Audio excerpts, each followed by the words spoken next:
It's a new chapter for Ole Miss football. Fresh off a 9-4 season in 2014, the Rebels' motto for this year is chasing greatness. But the Rebels' mouths are still a little bit sour following their 2014 Peach Bowl loss to TCU. It was October 8th, 1988, right here at Bryant-Denny Stadium, where Ole Miss, the 1-3 Rebels, took on the 15th-ranked Alabama Crimson Tide. And boy, was it a game that Ole Miss fans would never forget.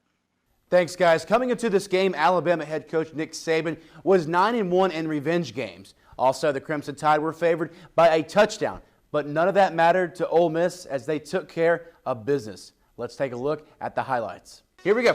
Jordan Wilkins, second quarter, takes it to the outside, gets the first touchdown of the game for the Rebels. Rebels up 10-3, and Ole Miss, they would have good special teams as Alabama fumbled again.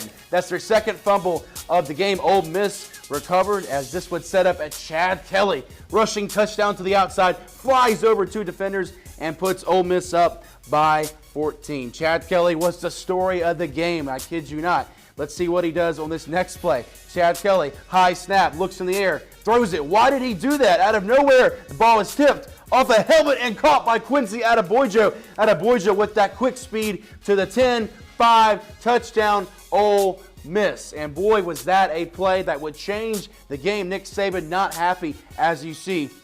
Kelly threw it up. It was deflected off a helmet, caught by Adebojo, and he's off to the races. Chad Kelly again makes a big throw. This one to Cody Core for 73 yards down the sideline. Cody Core 15-10-5 touchdown Ole Miss, but this play had a little bit of controversy. And here's why. As you will see, Chad Kelly for Ole Miss scrambles out to his right. He's behind the line of scrimmage, and that play would be reviewed by the officials, and it stands as a touchdown. Ole Miss took a 12-point lead. Meanwhile, Alabama storming back. Jake Coker touchdown to Richard Mullaney from 2 yards out. Alabama one last chance on their final drive. Coker scrambles out to this left, trying to find someone. Pass is incomplete, and that would do it. Final score, 43-37. Ole Miss beats Alabama. They're 3-0 on the season. And every touchdown was valuable in the win over Bama, but one play stands out amongst the others as it will stick with Ole Miss fans for a very, very long time. Here's another look at the 66-yard touchdown from Chad Kelly to Quincy Adebojo.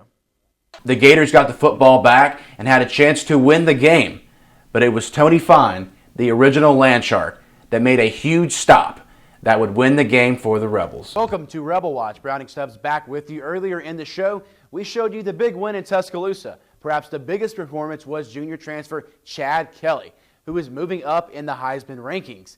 Kelly threw for over 300 yards and 3 touchdowns in the win. This is in addition to some big performances earlier in the season.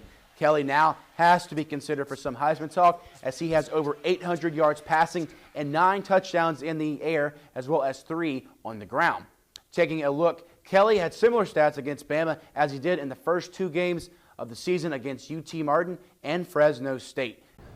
For the first time since 2003, Ole Miss has won right here in Starkville. Final score, Ole Miss defeats Mississippi State 38-27 in the 2015 Egg Bowl. I'm Browning Stubbs. Welcome into the Rebel Watch post-game report, and boy, was it a night for the Ole Miss defense.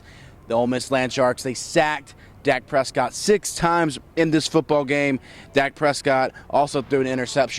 It's championship time in Oxford, Mississippi, as your Oxford Chargers are in the 5A state title game against Wayne County this Saturday, 7 o'clock, Vaught-Hemingway Stadium.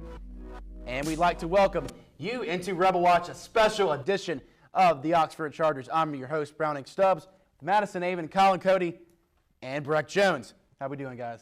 It will be a long journey for the Ole Miss Rebels this season, and that'll get kicked off on September 5th against UT Martin at Vaught-Hemingway Stadium. Reporting in Hoover, Alabama at SEC Media Days, I'm Browning Stubbs. Welcome back to Rebel Watch. I'm Browning Stubbs. Today I have the number 5 wide receiver recruit in the country and Ole Miss commit, DK Metcalf, in studio. Thanks for coming in, DK. Thank you for having me. All right, DK, you guys have come so close to winning this state championship. 2 years ago, you lose by touchdown. Last year, you lose by 3 points. What did you learn in those games? It was October 8th, 1988, and Alabama was a huge favorite in their homecoming game over 1-3 Ole Miss. But it was Alabama that had many turnovers in the game that Ole Miss capitalized on in the final minute. With the days numbered here at the Tad Pad, Ole Miss basketball will now move over to the pavilion at Ole Miss, which will help the university and recruiting. One of the positives was the running game for Commodores, as Terrell Price racked up over 100 yards, scored a couple touchdowns. He's got 9 on the season, Lawrence. I mean, you got to feel for the guy when, he's playing his heart out and his team falls short because of field goals.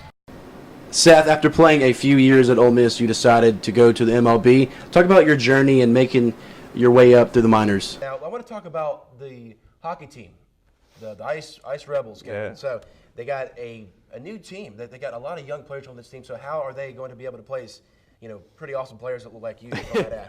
But this morning, with the rain that came in, some thunder came in as well, as there are some NCAA allegations against saw that this morning. Ole Miss. Hey guys, I'm Browning Stubbs alongside Ole Miss leading scorer Stephon Moody. Now, if you're looking for the definition of March Madness, well, you got it here tonight, as Ole Miss rallied from a 17-point deficit, Colin, to knock off the BYU Cougars 94-90. All started with number 14, Bo Wallace. We've seen good Bo, we've seen bad Bo. Welcome to the Sports Watch Peach Bowl preview show featuring Ole Miss and TCU. I'm Browning Stubbs alongside Colin Cody. Colin, how you doing? I'm great. How you doing, Brownie? I'm doing wonderful. And Colin, we got a great matchup featuring Ole Miss and TCU